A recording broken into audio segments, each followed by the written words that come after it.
Gampong Rima Kenerem, Kecamatan Pekanbadak, Aceh Besar semarakan HUT RI ke-79 tahun dengan penuh semangat dan keceriaan.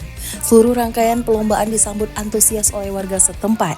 Berbagai lomba digelar sepanjang hari, termasuk lomba sepeda hias, makan kerupuk, lomba memasukkan tepung, dan berbagai perlombaan rakyat lainnya.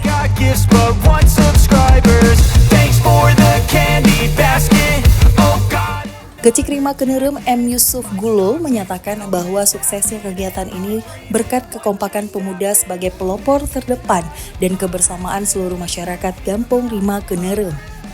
Seluruh rangkaian kegiatan ini dimulai sejak pagi hari hingga sore dan ditutup dengan lomba panjat pinang yang berlangsung sangat meriah. Dalam memeriahkan Hari HUT Republik Indonesia yang ke-79 tahun 2024 ini, masyarakat dan pemuda sangat-sangat antusias untuk memeriahkan. Untuk meriahkan ini banyak kegiatan-kegiatan yang akan dilaksanakan oleh pemuda, yaitu untuk menghias sepeda sambil keliling kampung-kampung tetangga sejauh 1000 meter balik ke tempat semula.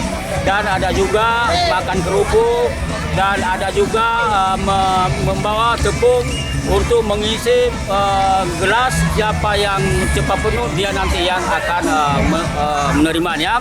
Dan kegiatan-kegiatan yang lainnya ada juga nanti untuk panjat pinang, dan ada juga tari-tari tambang, dan ada juga untuk goyang balon. Ya, pesan saya kepada masyarakat, khususnya pemuda, agar kegiatan-kegiatan ini harus kita lanjutkan supaya lebih baik dan sukses, dan untuk mengingatkan juga pemuda-pemuda hari lahirnya Republik Indonesia ini. Dari Aceh Besar, Tim Liputan Aceh TV melaporkan.